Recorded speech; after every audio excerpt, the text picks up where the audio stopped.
El olor de la descomposición se mezclaba con el incienso quemado sobre las frías piedras de la Basílica de San Juan de Letrán. Las vestiduras pontificias, otrora símbolos del poder divino, pendían ahora como harapos sombríos sobre huesos amarillentos que alguna vez sostuvieron la dignidad papal. Allí, en aquel gélido enero de 897, lo que quedaba del Papa Formoso afrontaba su juicio final, no ante Dios, sino ante los hombres que habían profanado su sepultura 9 meses después de su partida de esta vida. El silencio de la basílica solo era roto por el crujir de las cadenas que mantenían erigida esa macabra escena, mientras el Papa Esteban VI, con ojos ardientes de odio y venganza, pronunciaba acusaciones contra un muerto que no podía defenderse. El aire denso cargaba no solo el hedor a muerte, sino también el peso de una corrupción espiritual que penetraba hasta los huesos de quienes asistían a aquel grotesco teatro. ¿Cómo pudo llegar a tal punto de degradación moral la más alta autoridad de la cristiandad? ¿Cómo permitió la Iglesia de Cristo que se asistiera a tal profanación de sus propios sacramentos? Para comprender la tragedia que se desarrollaba en aquellos terribles momentos, es necesario retroceder a las décadas que precedieron ese dantesco espectáculo, cuando Formoso aún respiraba y sus ojos brillaban con la esperanza de servir fielmente al vigía de Cristo en la tierra. Nacido alrededor del año 816, en una Roma todavía impregnada por los vestigios del antiguo imperio y marcada ya por las cicatrices de las invasiones bárbaras, Formoso creció en una época en que la Iglesia católica luchaba por establecer su autoridad temporal sobre los fragmentos del mundo romano. Desde niño, demostró una inteligencia aguda y una devoción genuina que impresionaban a los clérigos de su tiempo. Su familia, modesta pero respetable, reconoció precozmente los signos de una vocación especial en aquel joven de mirada penetrante y modales cortesanos.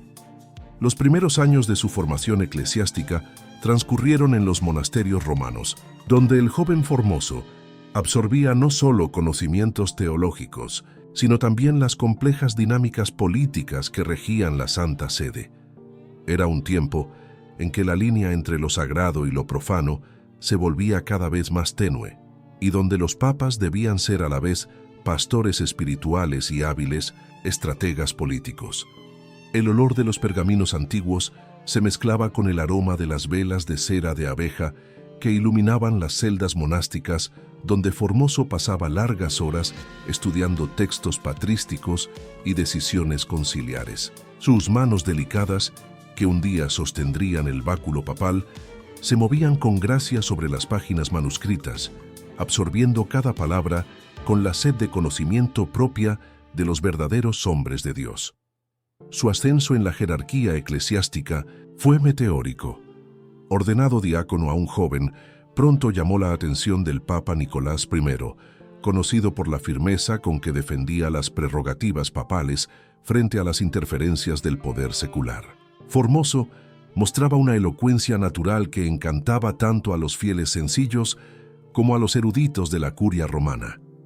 Su voz, clara y melodiosa, resonaba en las naves de las basílicas de Roma como un instrumento divino capaz de tocar incluso los corazones más endurecidos. Cuando hablaba sobre los misterios de la fe, sus gestos eran precisos y sus ojos irradiaban una convicción que parecía brotar de lo más profundo de su alma.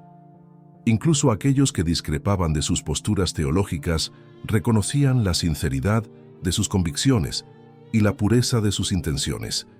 El Papa Nicolás I, reconociendo las cualidades excepcionales del joven clérigo, decidió elevarlo rápidamente en la jerarquía. En 864, con apenas 48 años, Formoso fue consagrado obispo de Porto, una diócesis suburbicaria de Roma que tradicionalmente servía como trampolín para cargos más elevados dentro de la Iglesia. La ceremonia de consagración episcopal tuvo lugar en una dorada mañana de primavera, cuando el sol mediterráneo bañaba las milenarias piedras de la ciudad eterna con una luz que parecía bendecir aquel solemne momento. El aroma de las flores silvestres que decoraban el altar se mezclaba con el incienso litúrgico, creando una atmósfera de trascendencia que elevaba los corazones de los presentes.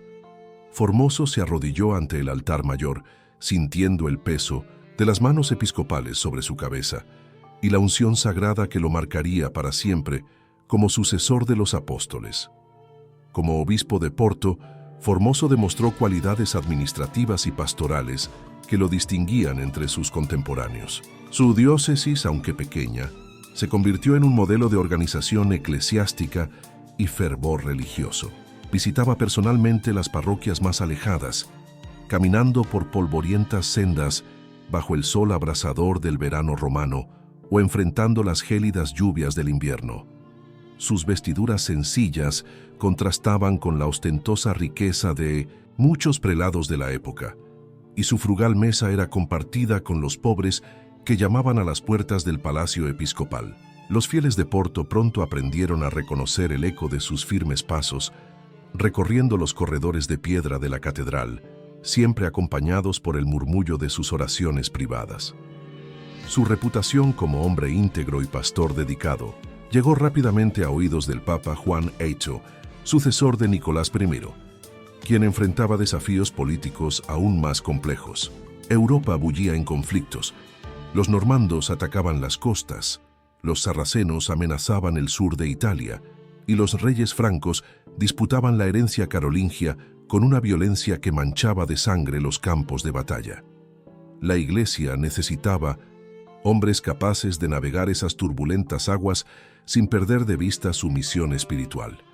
Juan VIII vio en Formoso precisamente al tipo de prelado que requería: erudito sin ser pedante, firme sin ser inflexible, político sin caer en el oportunismo.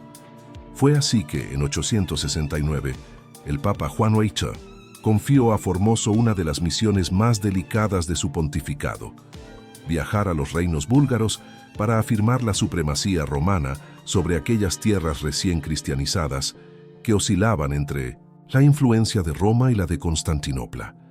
El viaje sería largo y peligroso, atravesando territorios controlados por diferentes potentados que no siempre veían con buenos ojos la presencia de emisarios papales. Formoso aceptó la misión con la seriedad de quien comprende que sirve no solo al Papa, sino al propio Cristo. La travesía por los Balcanes reveló aspectos del carácter de Formoso que lo acompañarían hasta el fin de sus días. Al enfrentar las dificultades del camino con paciencia estoica, demostraba una resistencia física y moral que impresionaba a sus compañeros de viaje. Cuando las mulas tropezaban en las escabrosas sendas montañosas, o cuando las tormentas los obligaban a guarecerse en míseras cabañas, Formoso mantenía la serenidad y alentaba a los demás con palabras de fe y esperanza. Su voz calmada cortaba el aullido del viento como ancla espiritual, recordando a todos que estaban al servicio de una causa mayor que las comodidades propias. En Bulgaria, Formoso encontró un pueblo en transición religiosa, dividido entre tradiciones paganas ancestrales y la nueva fe cristiana.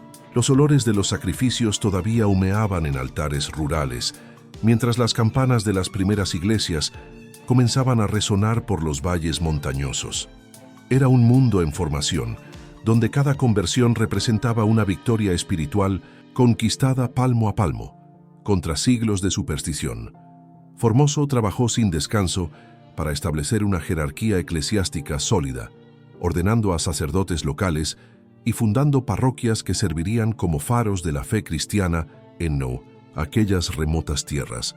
Sus negociaciones con el Khan Boris I de Bulgaria requirieron toda su habilidad diplomática. El soberano búlgaro, recién convertido al cristianismo, oscilaba entre Roma y Constantinopla según sus necesidades políticas. Formoso comprendió que no bastaba con exponer argumentos teológicos. Era necesario demostrar que la alianza con Roma ofrecía ventajas prácticas para la consolidación del poder búlgaro. Durante largas noches de negociación, iluminadas solo por antorchas que proyectaban danzantes sombras en los muros de piedra de los palacios búlgaros, Formoso ejerció su paciencia y sagacidad, cediendo en cuestiones menores para obtener victorias en puntos esenciales. El éxito de su misión en Bulgaria elevó aún más la reputación de Formoso en la curia romana. Al regresar a Roma en 872, fue recibido como un héroe de la fe, aquel que había garantizado la supremacía romana sobre territorios estratégicos que podrían haberse perdido para Bizancio. El Papa Juan VIII lo acogió con honores especiales, reconociendo públicamente sus méritos y elevándolo al colegio de cardenales. La ceremonia de imposición del birrete cardinalicio tuvo lugar en una tarde otoñal dorada, cuando las amarillas hojas de los plátanos romanos caían suavemente sobre los escalones de la Basílica de San Pedro, como si la propia naturaleza celebrara aquel momento de gloria eclesiástica. Como cardenal, Formoso se convirtió en uno de los consejeros más cercanos del Papa, participando activamente en las decisiones que moldeaban el destino de la cristiandad. Su voz era respetada en los consistorios, donde se debatían desde complejas cuestiones teológicas hasta estrategias políticas para enfrentar las crecientes amenazas en todas las fronteras del mundo cristiano. El olor de la cera derretida de las velas que iluminaban aquellas reuniones secretas impregnaba sus vestiduras, como si fuera el aroma mismo de la responsabilidad que llevaba sobre los hombros. Sin embargo, fue precisamente su creciente influencia la que sembró las primeras semillas de la tragedia que lo aguardaba. Otros cardenales menos virtuosos, pero igualmente ambiciosos, comenzaron a verlo como un obstáculo para sus propios planes de ascenso. Las facciones que siempre habían dividido la curia romana volvieron su atención hacia aquel hombre íntegro cuya popularidad crecía día tras día. Susurros maliciosos empezaron a circular por los pasillos del Palacio de Letrán, cuestionando su ortodoxia teológica o insinuando irregularidades en su administración diocesana. Era el comienzo de una campaña de difamación que adquiriría fuerza con el tiempo y que eventualmente se tornaría mortal. La situación se complicó aún más cuando surgieron las primeras divergencias entre Formoso y el Papa Juan VIII respecto a cuestiones de política exterior. Mientras el Papa prefería una postura más conciliadora con el Imperio bizantino, Formoso defendía una actitud más firme en defensa de las prerrogativas romanas. Estas diferencias, inicialmente mantenidas en el ámbito privado de los consistorios, eventualmente salieron a la luz y fueron explotadas por los enemigos de Formoso como señales de insubordinación o incluso de herejía. El clima de desconfianza que se instaló en la curia romana era palpable, como un hedor acre que contaminaba hasta las celebraciones litúrgicas más solemnes. En 876, las tensiones alcanzaron un punto crítico cuando Juan VIII decidió convocar un sínodo para examinar ciertas irregularidades alegadas en la administración de Formoso. La acusación principal era que había abandonado su diócesis de Porto sin autorización papal para dedicarse a otras actividades. Era una acusación técnicamente válida, pero que ignoraba el hecho de que todos los viajes de Formoso habían sido realizados a pedido expreso del mismo Papa. La hipocresía de la situación resultaba evidente para los observadores imparciales, pero la política eclesiástica seguía sus propias lógicas, frecuentemente alejadas de la justicia y la verdad. El sínodo se reunió en una fría mañana de invierno, cuando el gélido viento penetraba incluso las gruesas paredes de la basílica donde se celebraban las sesiones. Formoso compareció vestido con sus mejores vestiduras cardinalicias, pero su rostro ya mostraba los primeros signos del desgaste que caracterizarían sus últimos años. Sus ojos, antaño brillantes de esperanza y determinación, empezaban a reflejar la tristeza de quien descubre que la institución a la que ha dedicado su vida es capaz de traiciones e injusticias. Aún así, su fe no vaciló, pero algo en su espíritu comenzó a quebrarse en aquellos oscuros días. Las sesiones del sínodo se prolongaron durante semanas, durante las cuales Formoso se defendió con la erudición y la elocuencia que siempre lo habían distinguido. Sus argumentos eran sólidos, sus citas canónicas precisas, su lógica irrefutable. Pero la política había contaminado el proceso, y sus acusadores no estaban interesados en la verdad, sino solo en su destrucción.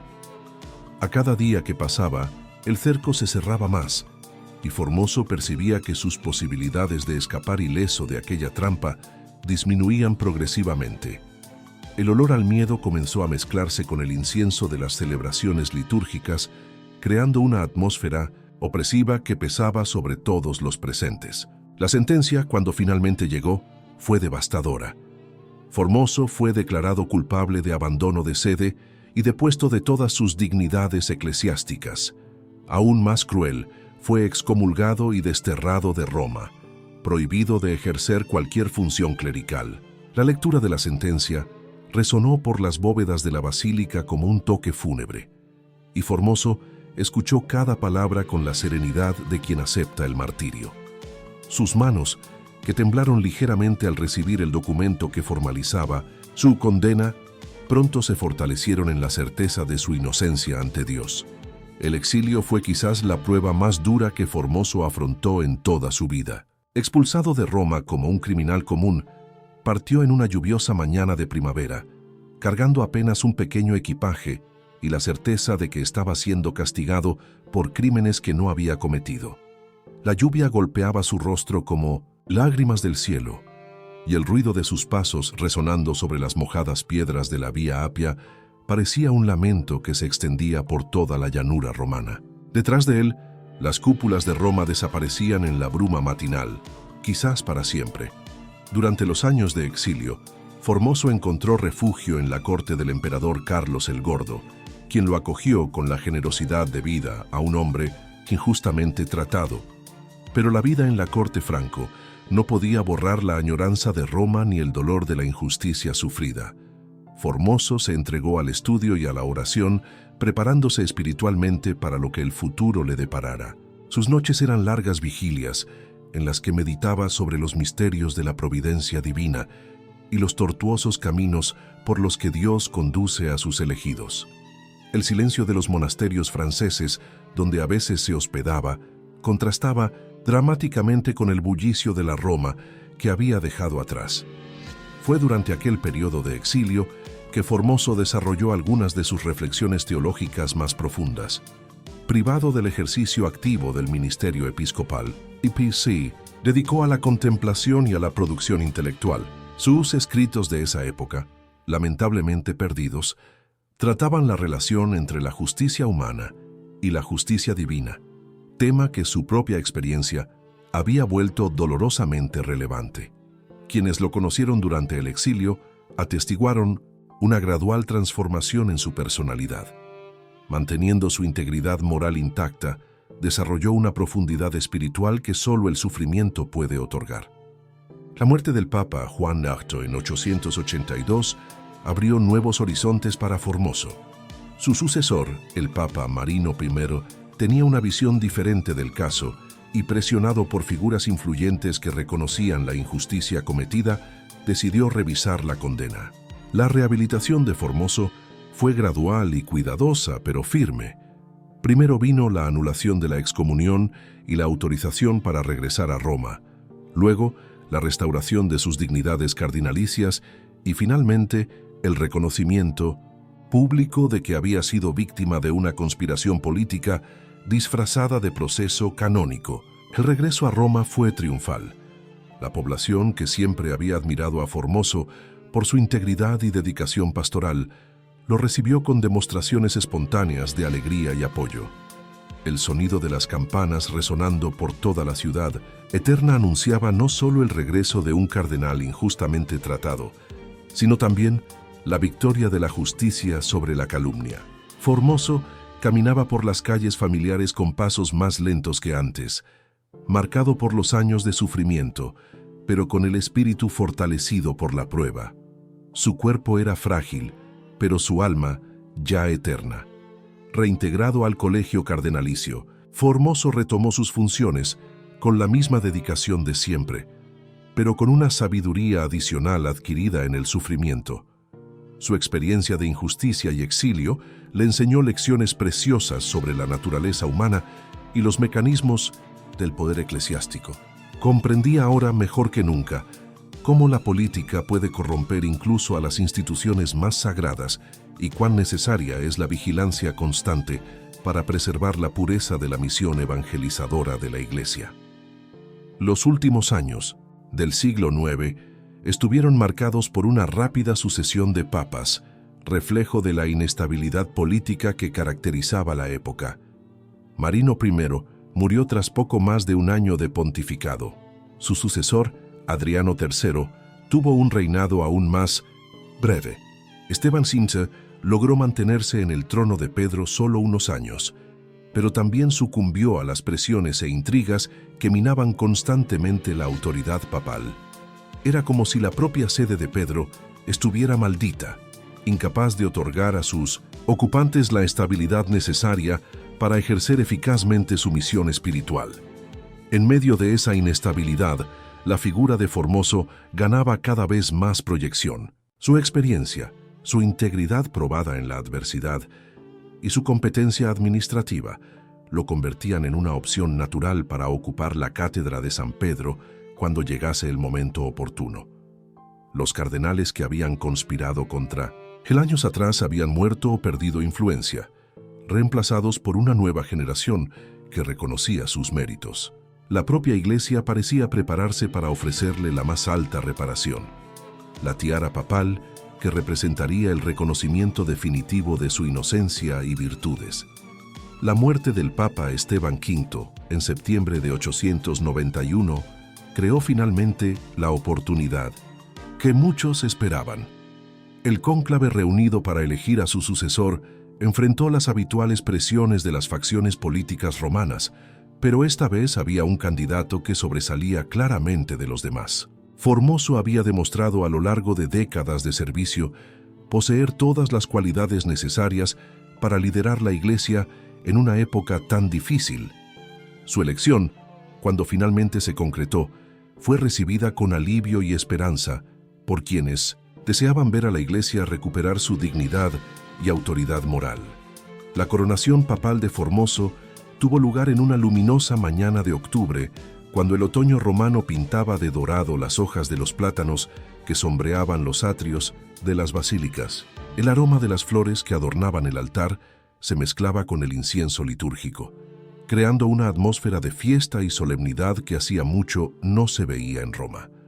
Cuando la tiara papal fue colocada sobre su cabeza, Formoso sintió el peso, no solo de aquel símbolo material, sino de toda la responsabilidad que recaía sobre sus hombros. Sus ojos, húmedos por la emoción, reflejaban la luz de las velas como espejos de un alma que finalmente hallaba su realización suprema. El pontificado de Formoso comenzó bajo los mejores auspicios. Su primera encíclica, dirigida a toda la cristiandad, era un llamamiento a la unidad y la renovación espiritual que conmovió profundamente los corazones de los fieles. Su administración pontificia se caracterizó por la prudencia financiera, la reforma de los hábitos clericales y la defensa intransigente de la ortodoxia católica contra las herejías que periódicamente amenazaban la pureza de la fe. Los pobres de Roma pronto descubrieron que tenían en el nuevo Papa un protector generoso, que no dudaba en abrir los tesoros de la Iglesia para socorrer a los necesitados.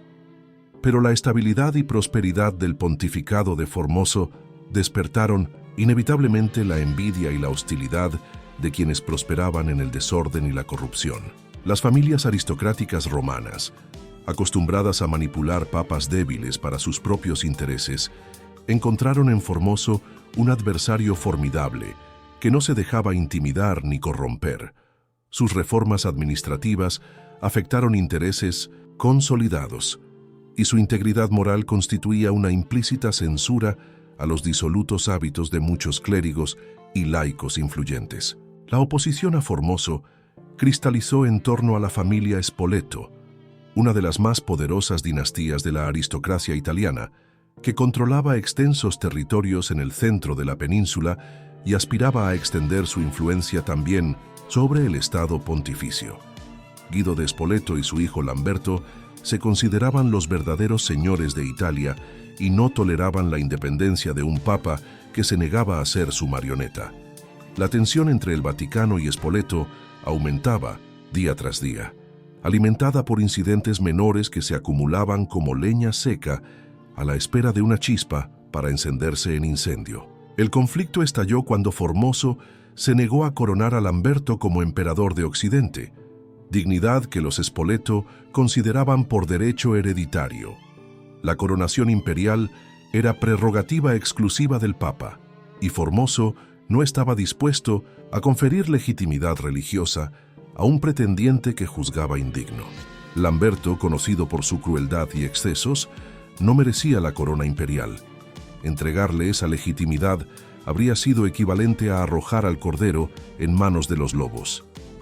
La negativa papal fue comunicada en una tormentosa audiencia durante la cual Lamberto amenazó abiertamente con recurrir a la fuerza para obtener lo que él creía su derecho. La respuesta de los Spoleto no se hizo esperar.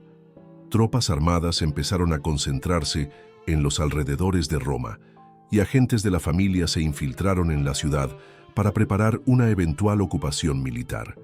El clima de terror que se instauró en la capital de la cristiandad fue palpable. Los fieles evitaban salir a las calles tras el ocaso. Los comerciantes ocultaban sus mercancías por miedo al saqueo, e incluso los clérigos celebraban las misas con premura, temerosos de ser sorprendidos por la violencia.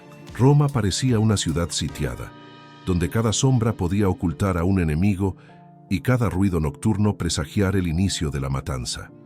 Formoso afrontó esa situación límite con la valentía de un mártir y la prudencia de un estadista experimentado. Comprendiendo que no disponía de fuerzas militares suficientes para resistir un ataque frontal, decidió buscar ayuda externa. Sus emisarios partieron en secreto hacia Francia, llevando cartas urgentes al rey Carlos el Simple, pidiendo intervención militar para proteger la independencia de la Santa Sede. Fue una jugada arriesgada, que podría interpretarse como traición por los italianos, pero Formoso prefería enfrentar la acusación de alianza con los franceses a someterse a los Spoleto. Mientras aguardaba la respuesta francesa, Formoso intensificó sus oraciones y penitencias, preparándose espiritualmente para cualquier eventualidad. Sus noches se convirtieron en largas vigilias durante las cuales meditaba sobre la pasión de Cristo y el destino de los mártires que habían dado su vida por la fe. El silencio de su oratorio privado solo era interrumpido por el murmullo de sus súplicas y el latido de su corazón, que parecía resonar como tambor fúnebre anunciando el fin cercano. Aún ante todo, su fe no flaqueaba, aunque su cuerpo comenzaba a mostrar los estragos del constante desgaste. La muerte súbita de Lamberto de Spoleto, en octubre de 898, parecía inicialmente resolver la crisis.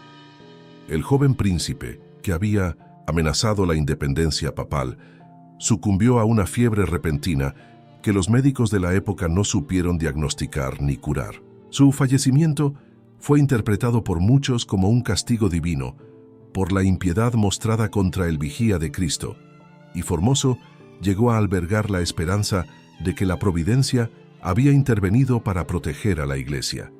Pero la alegría fue efímera. La muerte de Lamberto solo trasladó el odio de los Spoleto hacia el propio Papa, atribuyéndole la responsabilidad de esa desgracia familiar.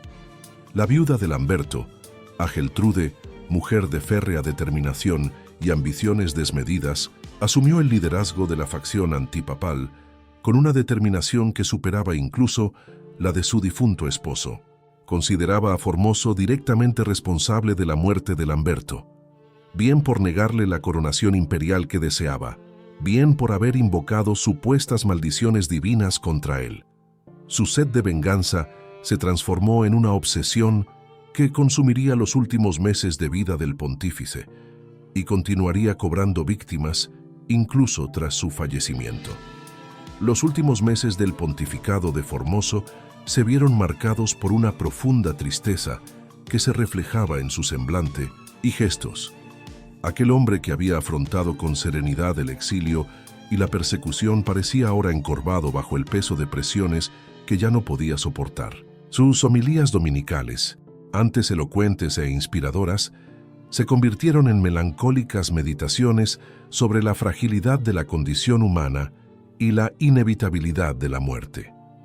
Quienes lo escuchaban quedaban conmovidos por la profundidad espiritual de sus palabras, pero también preocupados al ver los evidentes signos del rápido deterioro de su salud física y mental. El invierno de 895-896 fue particularmente riguroso en Roma. Las gélidas lluvias azotaban las empedradas calles y el viento norte soplaba por las colinas con una furia que parecía prefigurar futuras calamidades. Formoso, siempre de constitución frágil, comenzó a sufrir una tos persistente que se agravaba durante las extensas ceremonias litúrgicas. Sus manos, antes firmes al sostener el báculo papal, temblaban visiblemente cuando bendecía a los fieles, y su voz, que había fascinado a multitudes, se redujo a menudo a un ronco susurro que solo los más cercanos podían escuchar. Su cuerpo era endeble, pero su alma ya parecía eterna. La Cuaresma de 896 fue para Formoso un período de purificación espiritual que se asemejó a los 40 días de Cristo en el desierto. Multiplicó los ayunos y las penitencias, como si presintiera que se preparaba para la última Pascua de su vida terrenal. Sus vigilias nocturnas se prolongaban hasta las primeras horas del alba, y quienes tenían acceso al palacio papal a menudo lo encontraban postrado ante el crucifijo de su oratorio, absorto en oraciones que parecían transportarlo más allá del mundo material. El olor de la cera de las velas que lo acompañaban en esas vigilias impregnaba sus vestiduras como un perfume de santidad que presagiaba su inminente partida. La celebración de la Pascua de 896 fue especialmente conmovedora. Formoso, pese a su evidente fragilidad, insistió en presidir personalmente todas las ceremonias de la Semana Santa.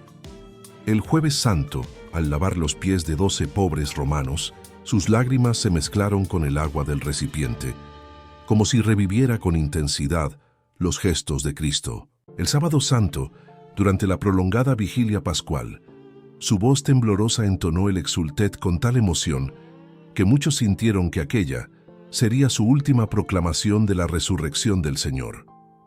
Cuando bendijo a los fieles en la mañana de Pascua, muchos juraron haber visto un halo luminoso rodear su figura, como si ya participara en la gloria celestial. Los últimos días de Formoso transcurrieron en una atmósfera de serena melancolía. Parecía haber encontrado la paz interior que tanto había anhelado, y sus movimientos adquirieron una lentitud solemne que sugería a alguien preparándose conscientemente para la gran transición. Sus audiencias privadas se transformaron en sesiones de asesoramiento espiritual, durante las cuales ofrecía palabras de sabiduría y consuelo a quienes lo buscaban. Su mesa, siempre sencilla, se volvió aún más austera, como si se despojara gradualmente de los lazos materiales que lo ataban a este mundo. En la mañana del 4 de abril de 896, Formoso despertó más temprano de lo habitual, como si una voz interior lo llamara para los últimos preparativos de su viaje terrenal. El sol primaveral que se filtraba por las vidrieras góticas de su apartamento papal bañaba su pálido rostro con una luz dorada que parecía anunciar la cercanía de la eternidad. Celebró su última misa privada con una devoción que impresionó incluso a su secretario personal, hombre acostumbrado a la piedad papal, pero que en ese día presenció algo que trascendía la rutina litúrgica. Sus manos, al alzar la hostia, consagrada, temblaban no por debilidad, sino por una emoción mística que lo transportaba más allá de las limitaciones de la carne. Tras la misa, Formoso se retiró a su oratorio particular, donde pasó las horas finales de su vida en oración silenciosa. El aroma de las flores que adornaban el altar privado se mezclaba con el del incienso que ardía continuamente ante el crucifijo de marfil que había sido obsequio de un peregrino bizantino. Sus labios se movían imperceptiblemente, susurrando plegarias que parecían una conversación íntima con el Creador, mientras sus dedos deslizaban suavemente las cuentas de un rosario que había pertenecido a su madre. La tarde avanzaba lentamente, y con ella se aproximaba el momento de la gran partida. Hacia las vísperas, los sirvientes del palacio papal notaron que el pontífice no había asistido a la cena, un hecho inédito en la rutina que él mismo mantenía religiosamente. Al tocar discretamente la puerta de su oratorio, no recibieron respuesta. Al inicio dudaron en interrumpir lo que suponían una prolongada sesión de oración, pero la inquietud creció cuando el silencio se extendió hasta las primeras horas de la noche. Finalmente, el secretario papal decidió entrar en la estancia y encontró a Formoso arrodillado ante el crucifijo, con el rostro sereno vuelto hacia lo alto y las manos entrelazadas en oración, como si hubiera dormido en el Señor durante su diálogo con Dios. La noticia de la muerte de Formoso se difundió rápidamente por Roma, desatando manifestaciones espontáneas de luto que reflejaban el afecto que el pueblo profesaba a aquel pastor que había servido con integridad hasta el fin. Las campanas de todas las iglesias romanas repicaron durante 3 días consecutivos, y multitudes de fieles desfilaron ante su cuerpo, expuesto en la Basílica de San Pedro, según el protocolo papal. Su rostro, apacible en la muerte, conservaba la expresión de paz que caracterizó sus últimos días, y muchos de quienes lo vieron juraron que sus facciones irradiaban una luz sobrenatural que confirmaba la santidad de su vida. El funeral de Formoso fue una de las ceremonias más emotivas que Roma había presenciado en décadas. Representantes de toda la cristiandad acudieron a rendir homenaje al pontífice que había encarnado los más altos ideales del episcopado católico. El cardenal que presidió las exequias, en su homilía fúnebre, resumió la vida de Formoso como un ejemplo perfecto de fidelidad a Cristo y servicio desinteresado a la Iglesia. Sus palabras resonaron por las bóvedas de la basílica como testimonio solemne de la grandeza moral del hombre que allí era sepultado con todas las honras debidas al vigía de Cristo. El entierro se realizó en una luminosa tarde de abril, cuando la primavera romana estallaba en colores y perfumes que parecían celebrar la resurrección eterna del que había partido hacia la casa del Padre. La tumba papal excavada en las catacumbas tradicionales donde reposaban sus predecesores fue sellada con una lápida de mármol que proclamaba sencillamente «Formoso Papa, siervo de los siervos de Dios». Era el epitafio más apropiado para un hombre cuya vida entera se había dedicado al humilde y fiel servicio de la causa de Cristo. Pero la muerte, que debería haber cerrado la historia de Formoso, se convirtió solo en el prólogo de uno de los dramas más terribles que la Santa Sede haya presenciado jamás. La elección de su sucesor, Bonifacio VI, fue rápidamente anulada debido a las presiones de las facciones políticas romanas que no aceptaban la continuidad de la línea reformista iniciada por Formoso. El nuevo papa electo, Esteban VI, era un títere de las familias aristocráticas que habían combatido a Formoso durante todo su pontificado, y su primera preocupación fue borrar de la historia oficial cualquier vestigio de la obra de su predecesor. Esteban VI, hombre de dudosa reputación y desmedidas ambiciones, había sido elevado a la tiara papal precisamente por su disposición a servir a los intereses de quienes habían conspirado contra Formoso.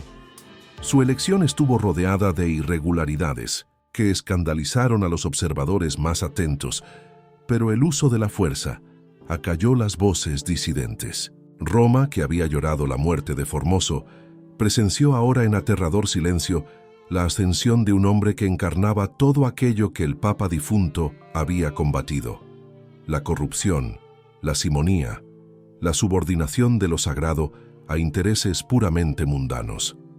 Los primeros meses del pontificado de Esteban VI se caracterizaron por una serie de decisiones destinadas a destruir sistemáticamente el legado de Formoso. Sus nombramientos episcopales fueron anulados, sus decretos revocados, e incluso las ordenaciones sacerdotales realizadas por él fueron declaradas inválidas. Era como si Esteban VI pretendiera borrar de la historia de la Iglesia cualquier rastro de la carrera de su predecesor, en un desesperado intento de legitimar su propia usurpación del trono papal. Pero todas esas medidas, por drásticas que fueran, no lograban saciar completamente la sed de venganza de quienes habían auparado a Esteban VI al poder. Fue entonces cuando a Geltrude, la viuda de Lamberto de Spoleto, sugirió la idea más monstruosa que la mente humana haya concebido en el ámbito de la política eclesiástica: Si Formoso no podía ser castigado en vida, que fuera juzgado en la muerte. Si su obra no podía ser totalmente anulada por decretos, que su legitimidad papal se cuestionara póstumamente mediante un juicio que expusiera su supuesta indignidad ante toda la cristiandad. La propuesta era tan absurda y sacrílega que al principio ni siquiera Esteban VI se atrevió a considerarla en serio.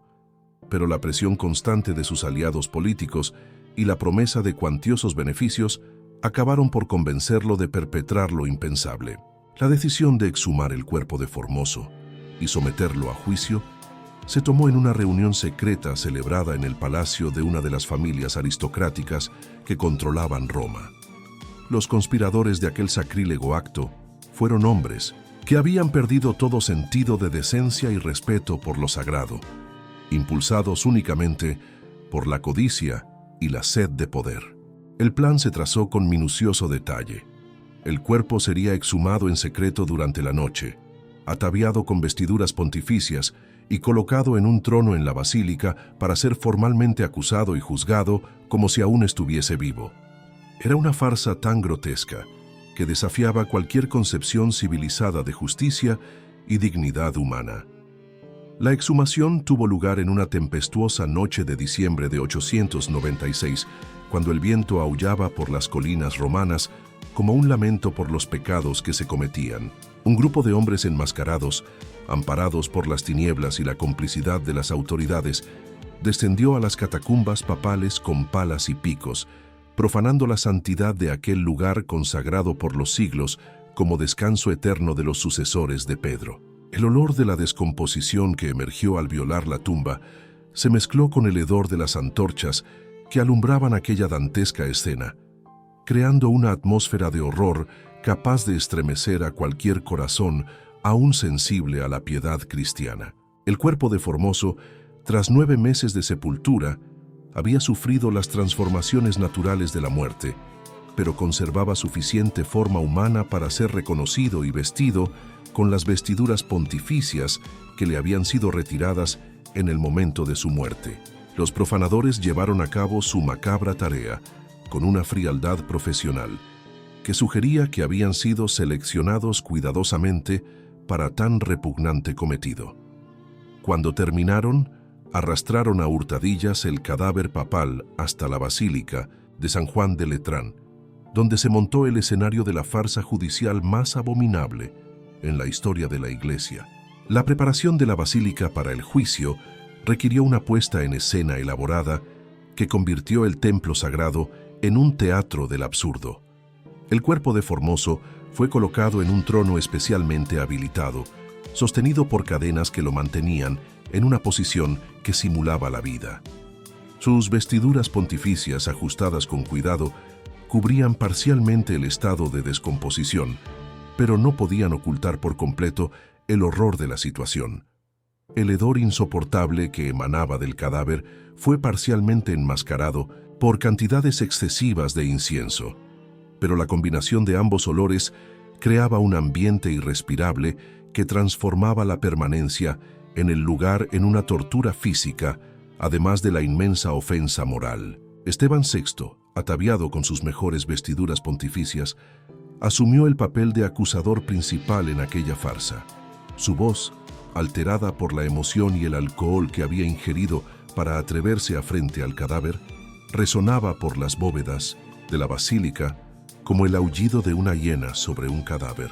Las acusaciones que profería contra el muerto eran una mezcla delirante de calumnias políticas e invenciones teológicas, sin fundamento histórico ni canónico alguno. Acusaba a Formoso de usurpar el pontificado, de violar los cánones conciliares, de conspirar contra la legitimidad imperial e incluso de prácticas heréticas jamás insinuadas en vida. El juicio se prolongó durante 3 días, en los que un desfile de testigos falsos pasó ante el cadáver papal para presentar pruebas fabricadas de su culpabilidad. Eran hombres sobornados con oro o sometidos a amenazas, que repetían mecánicamente las acusaciones que se les habían enseñado, sin atreverse siquiera a levantar la mirada ante el horror que se desarrollaba ante ellos. El propio absurdo de la situación hombres vivos acusando a un muerto incapaz de defenderse, no parecía conmover a los organizadores de aquel teatro, que habían perdido todo contacto con la realidad en su obsesión vengativa. Para completar la farsa, Esteban VI nombró a un diácono joven y aterrorizado para servir como defensor de Formoso. El pobre hombre, temblando de miedo y asco, intentó balbucear algunas palabras en favor del muerto, pero su voz era constantemente interrumpida por los gritos histéricos del papa acusador y por las burlas de la multitud de partidarios convocados para dar apariencia de legitimidad al proceso. Era una puesta en escena tan grotesca que incluso algunos de los participantes comenzaron a cuestionar en secreto la cordura de Esteban VI, quien parecía haber perdido toda conexión con la realidad. La sentencia, cuando finalmente se pronunció, superó en crueldad todo lo anterior. Formoso fue declarado póstumamente culpable de todas las imputaciones. Sus actos papales fueron anulados retroactivamente y se negó su propia legitimidad como pontífice. Pero la venganza no se detuvo ahí. El cadáver fue despojado de las vestiduras pontificias, se le cortaron 3 dedos de la mano derecha, aquellos con los que bendecía. De manera ritual, lo arrastraron por las calles de Roma como a un criminal común y finalmente lo arrojaron al río Tíber como si fuera basura indigna de una sepultura cristiana. Era la profanación suprema, el acto culminante de una venganza que sobrepasaba todos los límites de la decencia humana. La población romana, que al principio había presenciado esa macabra escena en aterrador silencio, comenzó a mostrar gradualmente su repugnancia e indignación. Murmullos de protesta se escuchaban en calles y plazas de la ciudad eterna, y hasta algunos clérigos que al principio apoyaron a Esteban VI empezaron a cuestionar abiertamente la legitimidad y cordura de tan sacrílego procedimiento. El propio Tíber pareció protestar ante la profanación. Pocos días después de que el cadáver fuera arrojado a sus aguas, una crecida extraordinaria lo devolvió a las orillas, como si el río se negara a ser cómplice de aquel sacrilegio. El hallazgo del cuerpo de Formoso en la ribera del Tíber fue interpretado por la población como una señal divina de desaprobación a lo ocurrido. Fieles piadosos recogieron en secreto los restos mortales del Papa injustamente tratado y los sepultaron clandestinamente, aguardando tiempos mejores para darles la sepultura digna que merecían. A la vez, comenzaron a circular relatos de milagros y apariciones relacionados con Formoso, testimonios de que su santidad no había sido mancillada por las calumnias de sus enemigos. El pueblo llano, con su instinto natural para las realidades espirituales, comprendió intuitivamente que habían presenciado no el castigo de un culpable, sino el martirio de un inocente. La reacción popular creció con rapidez, pasando de murmullos aislados a protestas organizadas, y de estas a una abierta revuelta contra Esteban VI y sus partidarios. La indignación acumulada tras meses de opresión y sacrilegio estalló en una insurrección que barrió Roma como huracán de justicia popular. Las muchedumbres asaltaron el palacio de Letrán gritando «¡Venganza por Formoso!»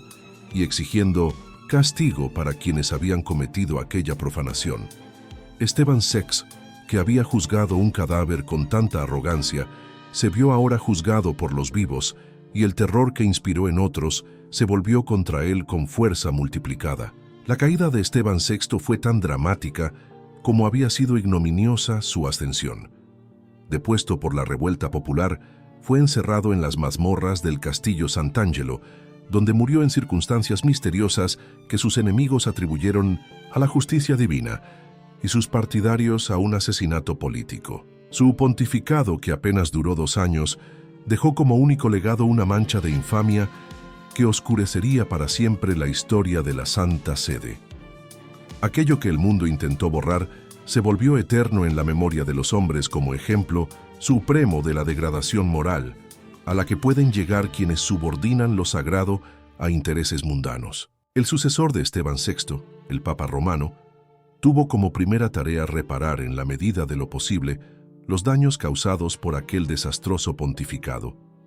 En una solemne ceremonia celebrada en la misma Basílica de San Juan de Letrán, donde habría ocurrido la farsa del juicio, Romano anuló formalmente todas las decisiones de Esteban VI, rehabilitó póstumamente la memoria de Formoso y declaró válidos todos los actos de su pontificado. El cuerpo del Papa mártir fue exhumado nuevamente, pero esta vez para recibir sepultura honrosa en la Basílica de San Pedro, en el lugar de honor reservado a los pontífices que habían servido con distinción a la Iglesia de Cristo. La ceremonia de traslado de los restos mortales de Formoso fue una de las más emocionantes que Roma había presenciado.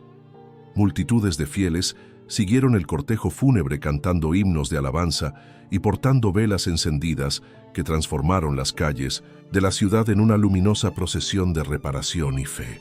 Cuando el ataúd fue depositado en su tumba definitiva, muchos juraron haber escuchado coros angelicales resonando por las bóvedas de la basílica, como si el propio cielo celebrara la reintegración de aquel siervo fiel que había sido tan cruelmente calumniado. El aroma de las flores que cubrieron la tumba se mezcló con el del incienso litúrgico, creando una atmósfera de paz y santidad que contrastaba de modo dramático con el horror de los meses anteriores. Pero la reparación oficial no pudo borrar por completo las cicatrices dejadas por el sínodo del cadáver, como la posteridad bautizó a ese siniestro episodio. La Iglesia había demostrado ser capaz de profanar sus propios sacramentos y perseguir a sus santos, incluso más allá de la muerte, revelando un lado oscuro que sacudió profundamente la fe de muchos cristianos. El escándalo resonó por toda Europa, brindando argumentos a quienes criticaban la autoridad papal y sembrando semillas de duda que germinarían siglos después en movimientos reformistas y herejes. Para comprender plenamente la dimensión trágica de la historia de Formoso, es preciso situarla en el contexto más amplio de la crisis que atravesaba la Iglesia a finales del siglo IX.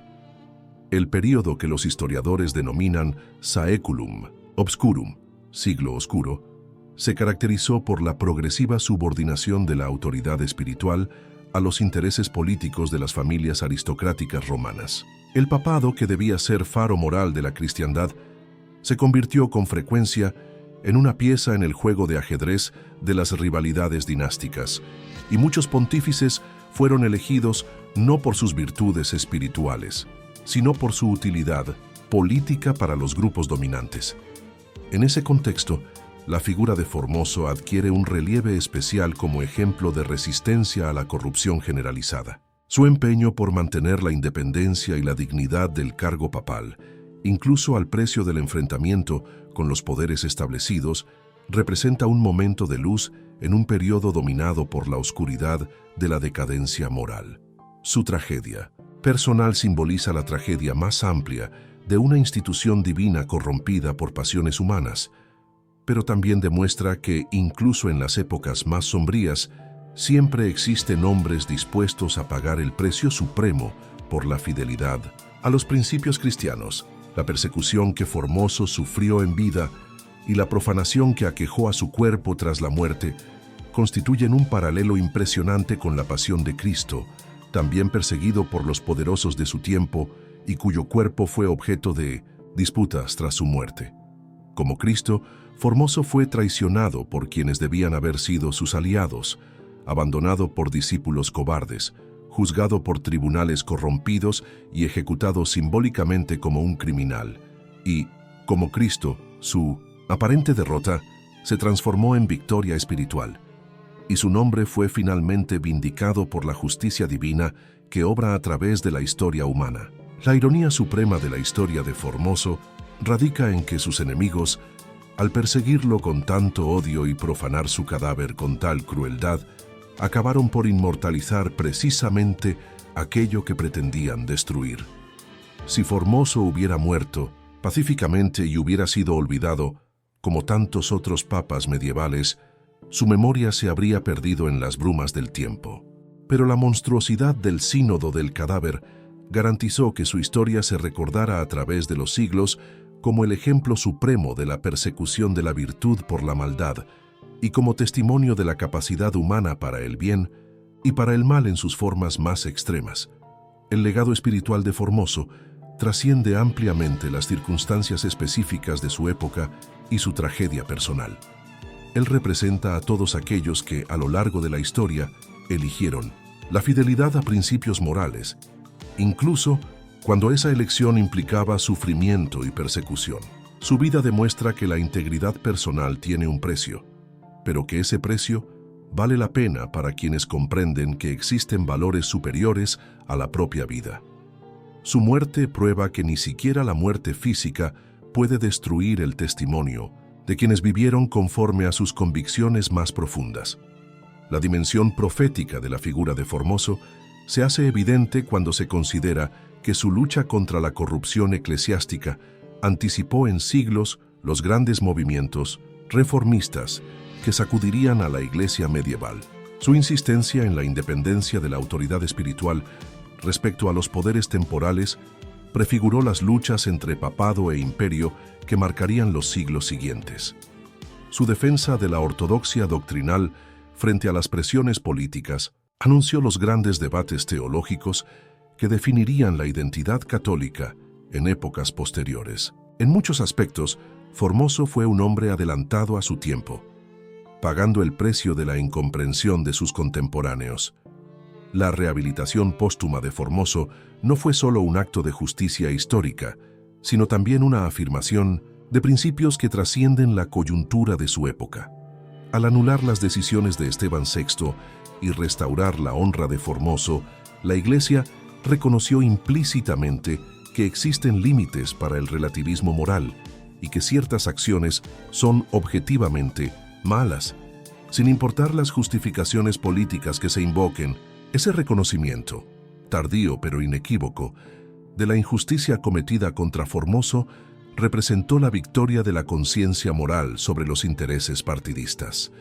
El Sínodo del Cadáver permanece en la historia como uno de los episodios más vergonzosos de la cristiandad, pero también como un ejemplo extremo de la capacidad humana para la redención. La misma institución capaz de cometer tan gran mal mostró su capacidad para reconocer su error y reparar en lo posible la injusticia cometida. Esta dialéctica entre caída y redención, entre pecado y arrepentimiento, constituye quizás la lección más profunda que se puede extraer de la tragedia de Formoso.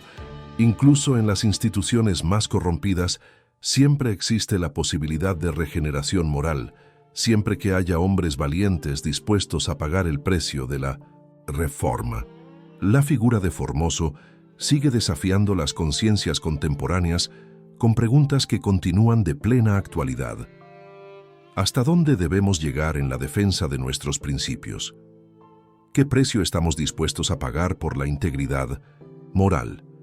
¿Cómo conciliar las exigencias de la política con los imperativos de la ética? ¿Cómo resistir la corrupción sin corromperse en el proceso de resistencia? Estas cuestiones, que Formoso afrontó en su propio tiempo y contexto, siguen resonando a través de los siglos, aguardando respuestas de cada generación que se enfrenta a los dilemas eternos de la condición humana. La dimensión universal de la tragedia de Formoso radica precisamente en que no es solo una historia medieval interesante, sino un paradigma atemporal de los conflictos entre el bien y el mal, entre la verdad y la mentira, entre la justicia y el poder que caracterizan la experiencia humana en todas las épocas. Cada lector que se adentra en esta historia es invitado a identificarse no solo con Formoso, sino también con sus perseguidores, reconociendo en sí mismo la capacidad tanto para la santidad como para el pecado, tanto para la heroicidad como para la cobardía. La memoria de Formoso se preservó no solo en los documentos oficiales de la Iglesia, sino también en la tradición oral del pueblo romano, que transmitió de generación en generación las historias de sus milagros y apariciones. Estas narraciones populares, aunque puedan contener elementos legendarios, testifican la profunda impresión que su figura causó en la conciencia colectiva. El pueblo sencillo, con su instinto natural para lo espiritual, comprendió siempre que había presenciado no solo un drama político, sino un conflicto cósmico entre las fuerzas del bien y del mal. Aquello que el mundo intentó borrar se volvió eterno. El intento de destruir la memoria de Formoso mediante la profanación de su cadáver produjo el efecto opuesto. Garantizó que su historia fuera recordada cuando tantas otras se desvanecieron. La crueldad extrema de sus perseguidores sirvió paradójicamente para resaltar aún más la bondad de su propia vida. El contraste entre su integridad moral y la corrupción de quienes lo atacaron se vuelve todavía más dramático cuando se contempla a la distancia de los siglos, y su figura emerge de la niebla del tiempo como el faro moral en medio de las tinieblas de la historia humana.